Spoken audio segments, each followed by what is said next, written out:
We are only 15 minutes away from lunch break. I know you need that, but we have paucity of time. Okay. We have an eminent emerging leader, Mr. Akshay Adhalrao, who is here with us. And I would like to tell you a few facets about this young gentleman. I have no CV, right? I am now connecting with the frames of reference based on my conversation with him. First and foremost, let's look at the qualities of leadership he has displayed. He was a speaker yesterday. He couldn't keep his commitment because of business obligations, and he is here today. So give him a big round of applause for that.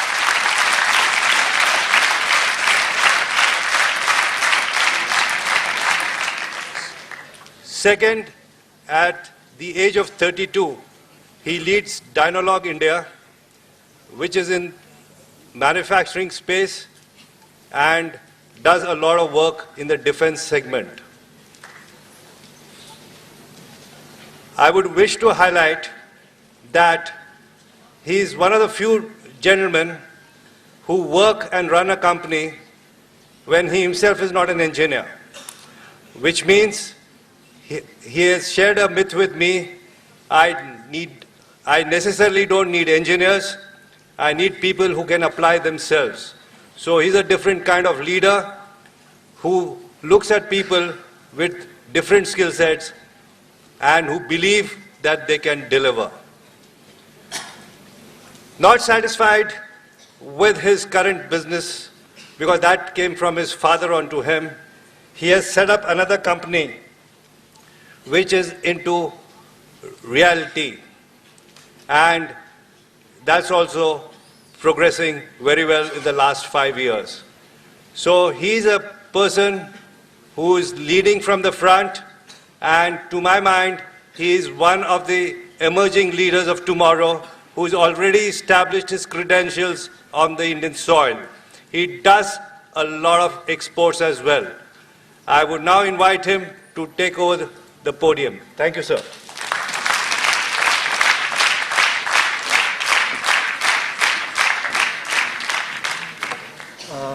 No, I don't need. I can use this mic.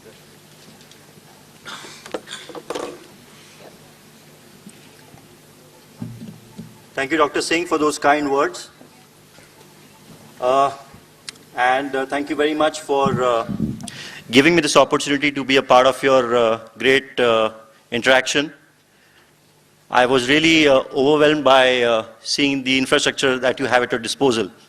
And I must really congratulate the entire staff, the visionary, Dr. Bala, for coming up with this kind of an infrastructure to build the managers for tomorrow.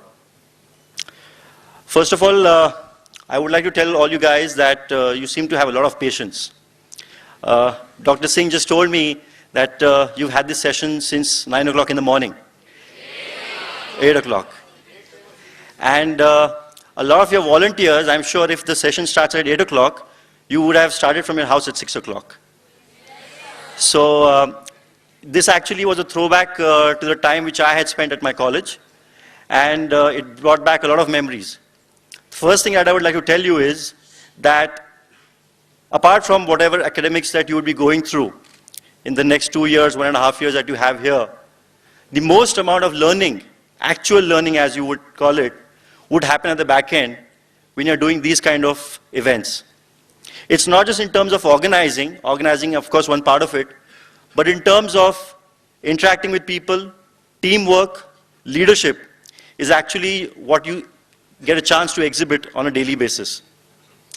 And I think it's a great platform that your institute has given to you, and I encourage each and every one of you to be a part of this event and try and exhibit whatever qualities that you might have.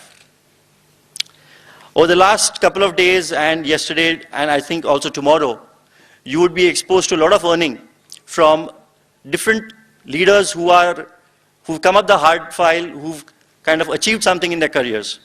I was just witnessing the presentation previously, and whatever the gentleman mentioned in terms of how you need to inculcate yourself, how do you need to kind of behave and exhibit your qualities once you go back in the real world, is a lot of learning that you can do well to apply.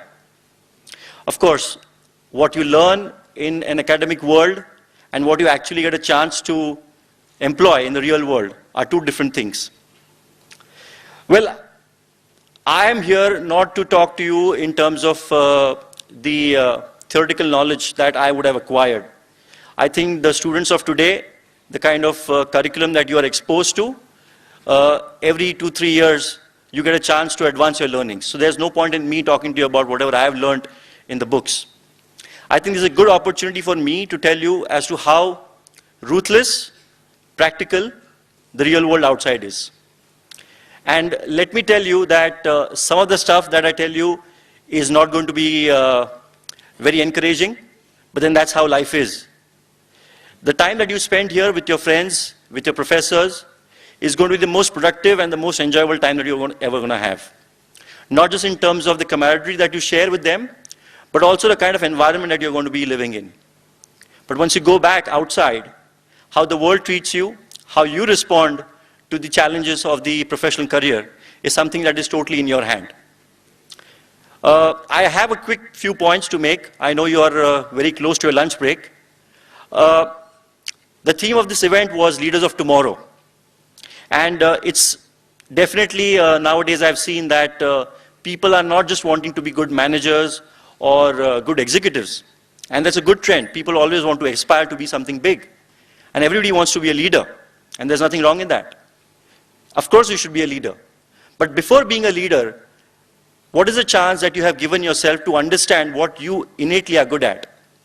I find that, and in fact even you would have noticed this, the number of MBA students that go out of each and every MBA institute are increasing by the day. If you ask me as an employer, the kind of things which I look for in a MBA or a budding manager, they've kind of remained the same over the last 4 or 5 years. At the end of the day, in a corporate environment, we want to get the things done.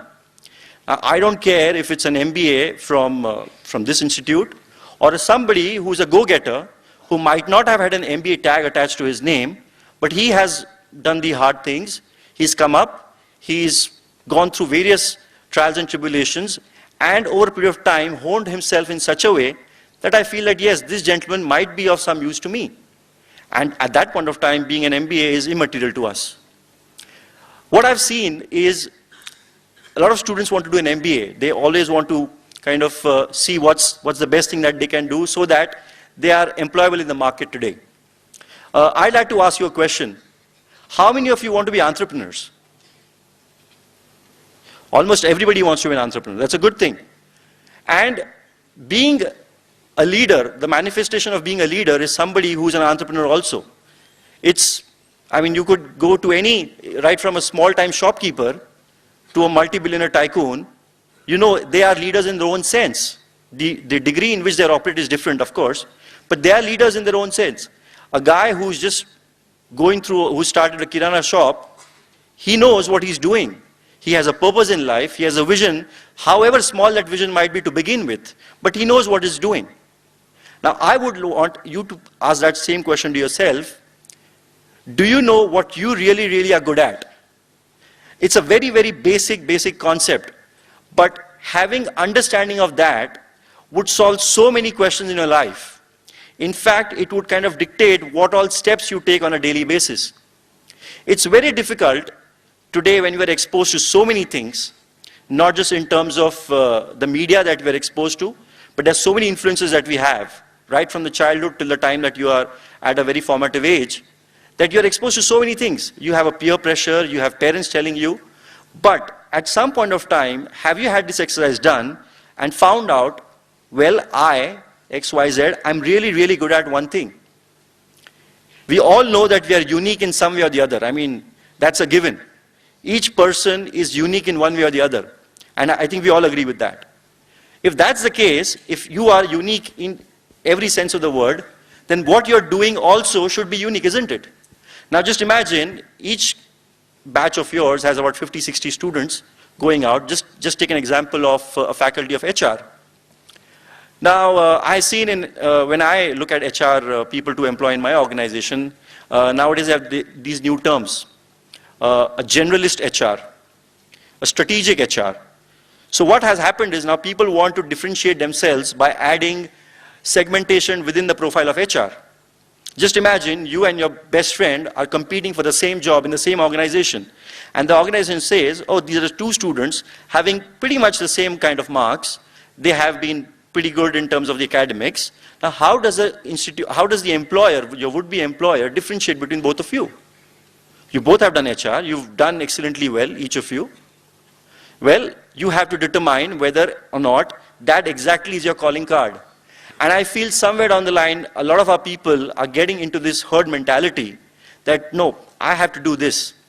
Now, I'll tell you how I had taken up marketing in my, when I had done my bachelor's in management. My rationale of doing marketing was, you know what, I find finance very tough.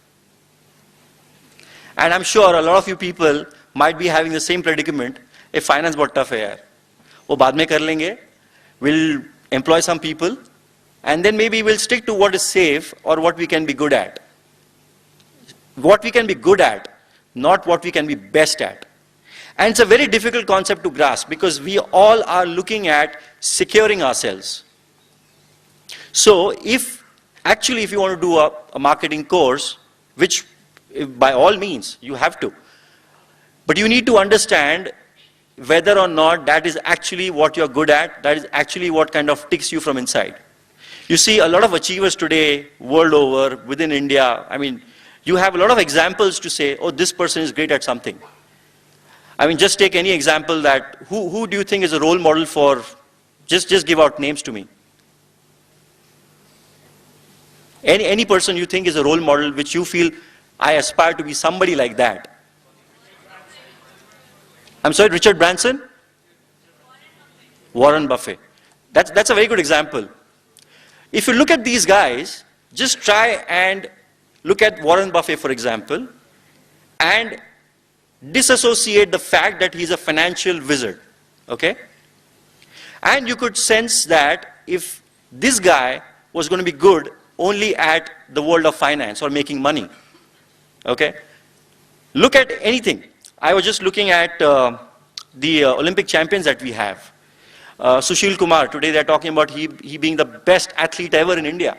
Now imagine this guy has won, he is the only Indian to win 2 Olympic medals in 2 games. Now that's a huge, huge achievement, even bigger than what our cricketers can do. If you look at this gentleman or all these people, they knew from the very beginning what their purpose in life was, and they stuck to it.